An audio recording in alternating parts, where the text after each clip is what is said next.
y'all, welcome back to Key is King. Today we are back with another RHONY episode. We are in season 15 at episode 5, and we are going to get right into the mess. So we open with something I was very confused about. Spoiler alert, this is like a clueless commercial opener. They've been doing a lot of these edits on, they had a Laverne and Shirley thing on Salt Lake City. They're just doing all these kind of commercial mock show things right now.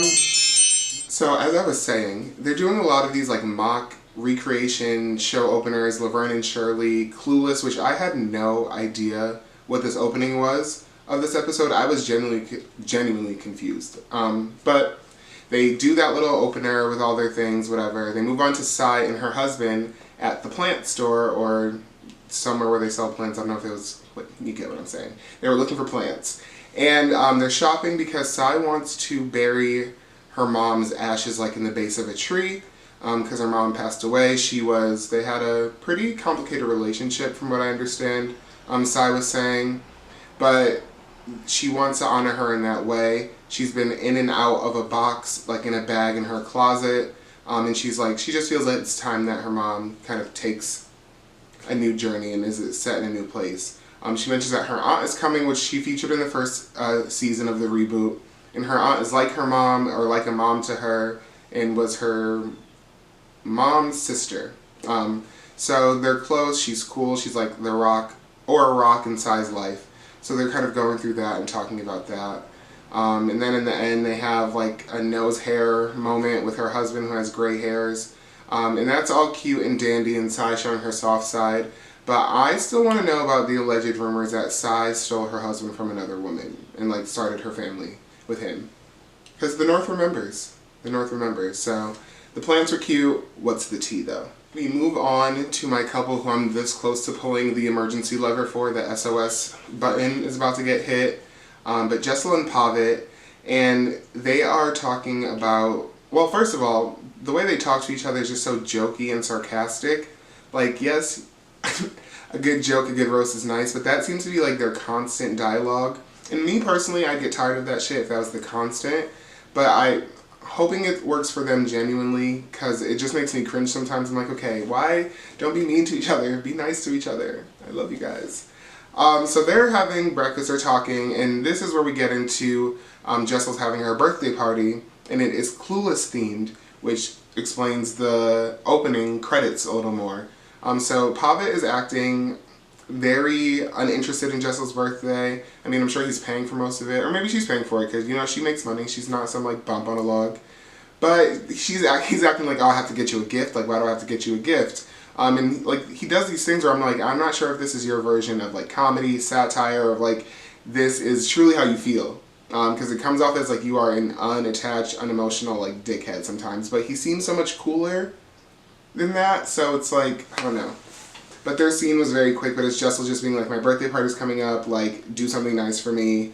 I want this type of gift. And Pavit's why should I get you a gift? So that was that. I often talk about the quick little cut scenes, and they legitimately are maybe 15 seconds in the actual episode, but sometimes they're so telling. In this little cut scene that they have, Bryn is talking to her ex-fiance, who she seems to talk to a lot, and that's just another layer of a piece to Bryn's Girl Interrupted, as I call it. Because, why are you talking to your ex-fiance so much? Just get back with him, maybe, if he's, going to be such a constant in your life. But I was okay. She's, at the doctor's or doing or getting her eyebrows done or something, FaceTiming her ex-fiance. Girl, I get it. You don't have a family, but, you can choose to be with him still. That's an option for you. It really is.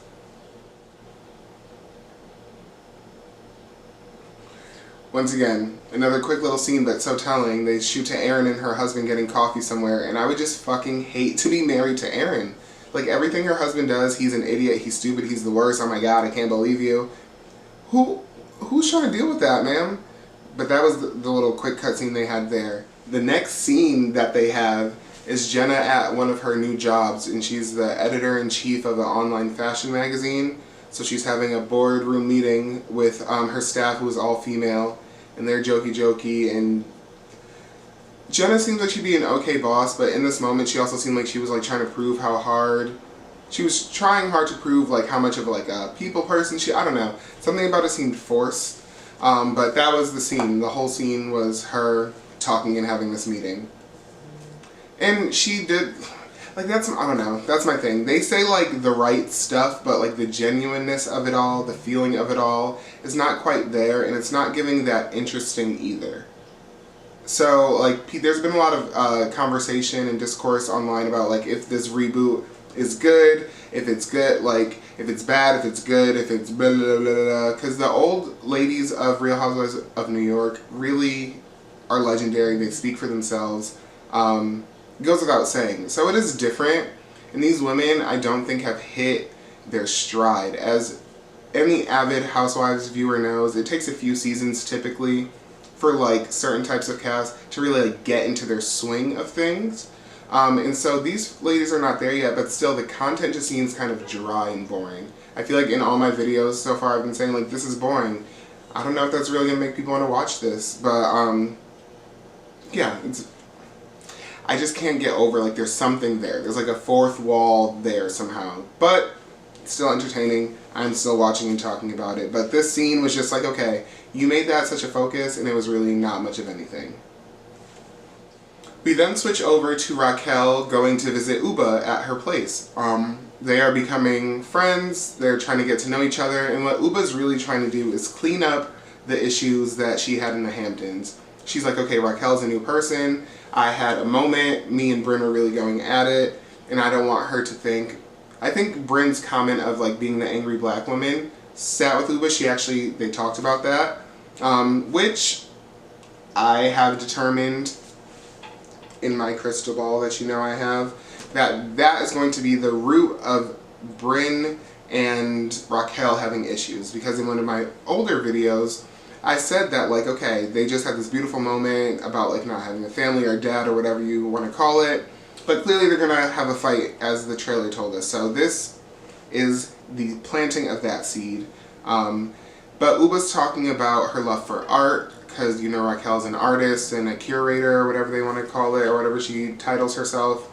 So they're bonding about art because apparently Uba loves to make art and has art in her apartment, even though she had a flooding issue. So they're talking about that. Uba's talking about her love for the United States and the opportunity she has and kind of her journey, which I think is her trying to tap in and speak to the fact that Brynn was mocking her a little bit in her like speech and her talk. So I think Uba clocked that, or at least somebody clocked it behind the scenes and had her use that in her ammunition, which is valid. I'm not devaluing that, but like I said, I'm always connecting the dots and seeing how these women are strategizing, because at the end of the day, I think everybody does that to an extent. Some people are actually just like unaware and just living, and not unaware in like a negative way either, but just like some people are just out here doing things. So that was, I got what Uba was saying on that, but she was talking about her love for the USA adamantly, and then they started talking about model stories about being black models in the industry and what that means, and how Uba was very naive and unaware. Raquel was a model in the 90s, so she was like, I was like the black girl when I went to places, and Uba didn't realize like people were essentially doing like the diversity hires, and that was it. But Raquel, and Raquel's very light skinned, like very fair skinned, and she was saying that she would be like considered the black girl hire, and like she'd be the only one. So very telling. The fashion industry seems awful. If I ever am blessed to have a daughter, I'm going to encourage her the best I can not to be a model. I mean, if the face card doesn't decline, then we can talk. But like, I don't want you to be a full-blown in the modeling world. But who knows? The world might end by then, or the fashion industry could be different. I wonder which one will come first. So the next scene we jump over to is Sai at her upstate New York house, which she highlighted and showed. It does look beautiful, looks nice. That's where they're going to plant the tree, because apparently her mother loved to be outside and she loved nature. So they show that Sai's aunt has arrived. She likes to be upstate with them as well and visits.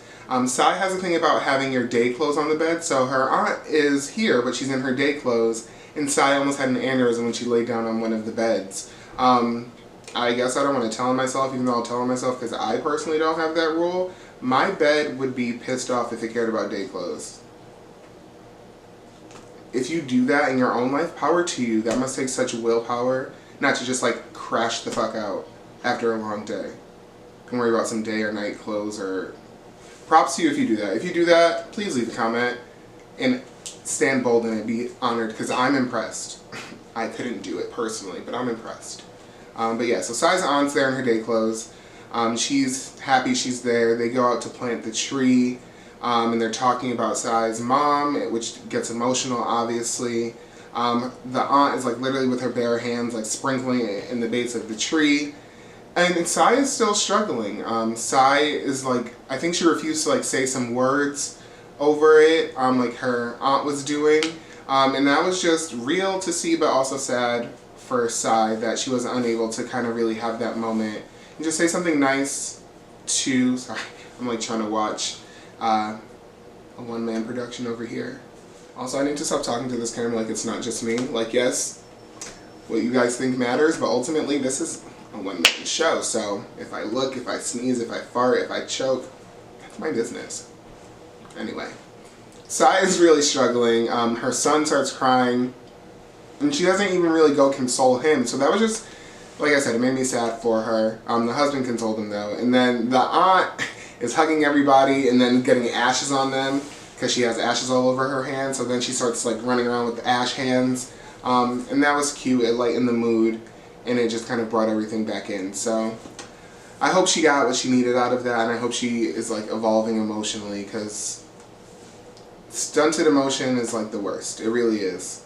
Can talk all the shit I want to, but it is really genuinely fucked up. So, Sai, get better, please. So we move on to Jessel shopping for her birthday party. They're going to get some clothes for the Clueless theme, and she's bringing Brynn and Aaron along.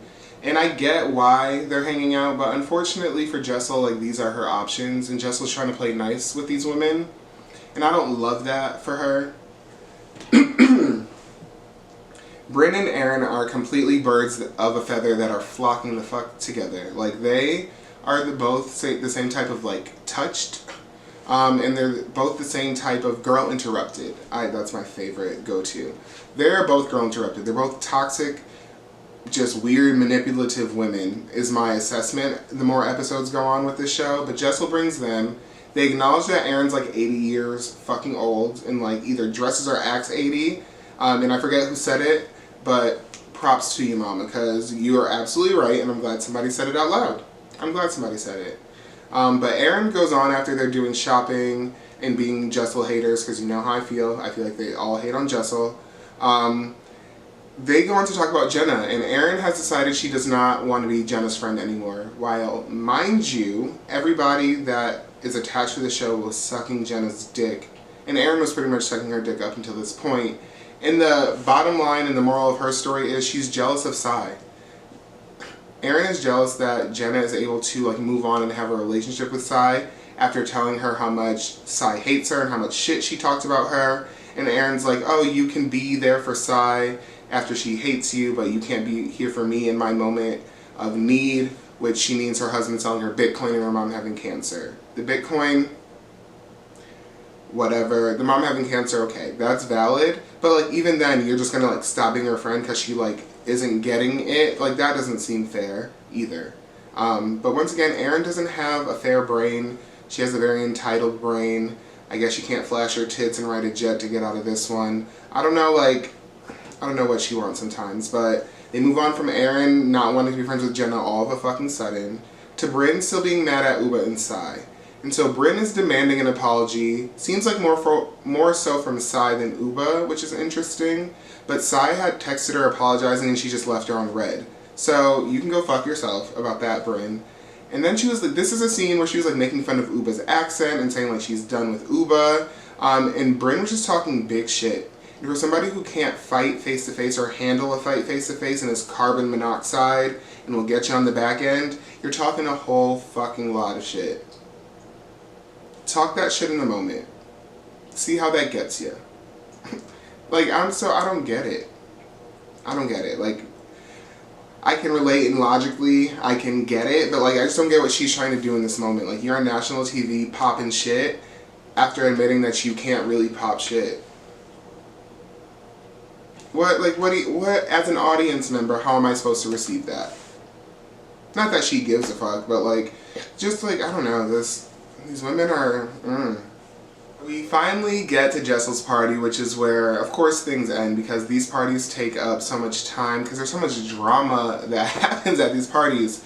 I would love to be an extra at one, as I say that, and that is what I'm manifesting for my life until I'm a Real Housewives producer. Because also, I think I would quit my life to go be a Real Housewives. Nah, I think I would go quit my life to be a Housewives producer. Do you hear me? Bravo, bravo, bravo. If anyone comes across this, true to it, not new to it. Anyway, we are at Jessel's party and she has planned like 3 or 4 outfit changes. She's ready to go. And of course, who shows up first but Jenna? And of course, lesbian Jenna is the dad from Clueless. And I'm gay, so I can say that. You can't.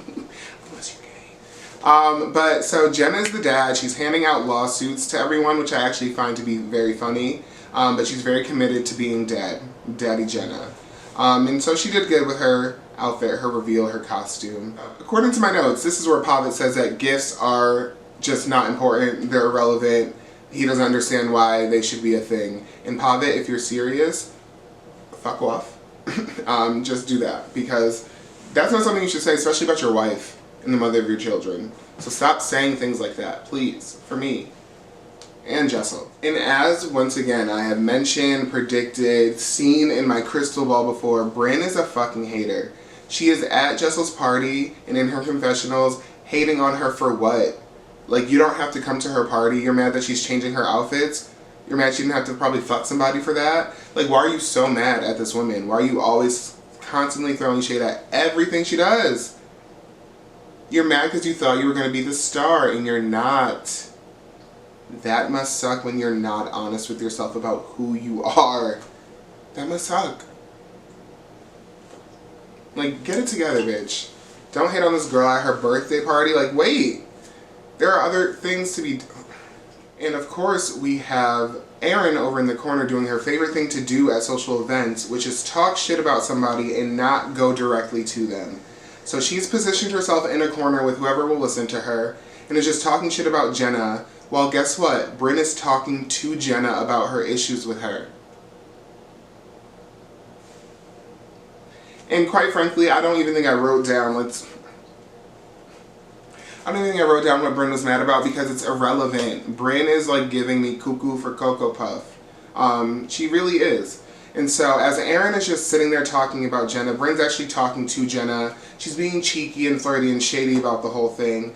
But she's telling her how she feels. And so much respect to Brynn for just trying to at least be normal about it while Erin's being a weirdo in the corner. Naniston, I'm telling you, Jennifer Naniston.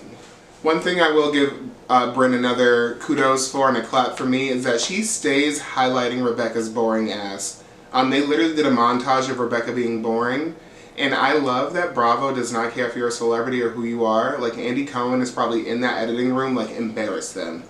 He is, the montage they put together of her being boring spoke for itself. And Brynn keeps saying, like, somebody's got to get this girl out of here. Like, who is this boring ass woman? So that's funny. But this is also why Brynn can't, like, really... I don't know, something about this is entertaining and correct in the moment, but also this gives partly, like, why she's not, like, the star she thinks she is. And I can't really explain that right now for a few different reasons, but that's the best way to say it. Like, there's something about her spirit that is just like, you're not deserving to be a star. Okay, we'll leave it there. And a perfect example of what I just said is Brynn is leaving this party early to go get a spray tan. It's like 9 something at night, but that's the energy. Like, a real winner, a real bad bitch, a real savvy person, I don't think would pull a move like that. Like, there's a better way. If you're gonna leave this party, there's a better way to do it. Her leaving for a spray tan just gives hater. It gives hater. You wanted a reason to leave, instead of just saying you wanted to leave. Or just not going at all, if that's how you felt. But you wanted to be on TV, you wanted to be, that's your job, quite literally, but you're not low. You're not low. I mean, you're low, but you're not low. A hilarious twist of events. We have Erin pulling literally every woman there associated with the show besides Jenna into a huddle to talk about Jenna. She's running her mouth. She's talking shit, talking about she doesn't want to be her friend. Mind you, while she's doing that, her husband is over talking to Jenna and accidentally spills all of her fucking tea. Like, he said something to the effect of like, oh, you guys were like, work it out. And she's like, what do we have to work out? I thought everything was fine. What do you mean? And he's like, oh shit, I think I said too much. Which causes Jenna to go over to the circle where they're talking. And Aaron is literally proceeding to talk shit about Jenna. And like, he even says something like, oh God, as she comes over here. And then like, is talking about her and there's only a singular person in between them. Just one. A singular. I put in my notes, Erin is an insecure weirdo. She can't say shit to Jenna, and Jenna literally just walk over to the circle. She's like looking at her and like having a conniption, but like just say something to her. But of course, you know, Jenna had to initiate. You know she did. Because she can probably hear her talking at full volume about her, but won't even look at her, acknowledge her, talk right to her. Once again, and only a twist of events that Nana Stin herself could whip up, she begins talking to Jenna because they're like, okay, let's talk, let's engage. And she's essentially mad that she believed Bryn. She feels that Jenna believed Bryn about what she said about her, and that's why she's mad at Jenna and doesn't want to be her friend. Which, isn't Bryn the same one you are like defending and being weird fucking twisted sisters with? That same Bryn? So you're now saying you don't want to be friends with Jenna because she believed your bestie toxic twisted sister Bryn. Make it make sense, ho. Make it make sense. So Erin's claiming her whole reason for being mad is the conversation that she had with Bryn. That's why she was mad at Jenna. Because Jenna asked her if she forgave Erin too quickly, and now Bryn somehow is not to be believed, and she has an issue with her. And now Bryn is jealous of her friendship with Jenna. So I don't know what vortex Erin went through or what concussion she immaculately conceived, but she has brain trauma and I think she had a stroke. Almost like I did to get that sentence out. But that's how the episode ends. And some hits, a few swings and misses, but RHONY is doing something. They're doing something. But that was the latest and greatest out of New York and the latest and greatest out of my living room set. So please come back for more. I'm going to try to do a different type of video very soon. I have some things cooking. So if you're hearing this, please, please, please be on the lookout for that. And do not forget to comment, like, and subscribe. As always, I'm grateful for your watch. I'm grateful for your participation in my mess. Thank you. See you next time.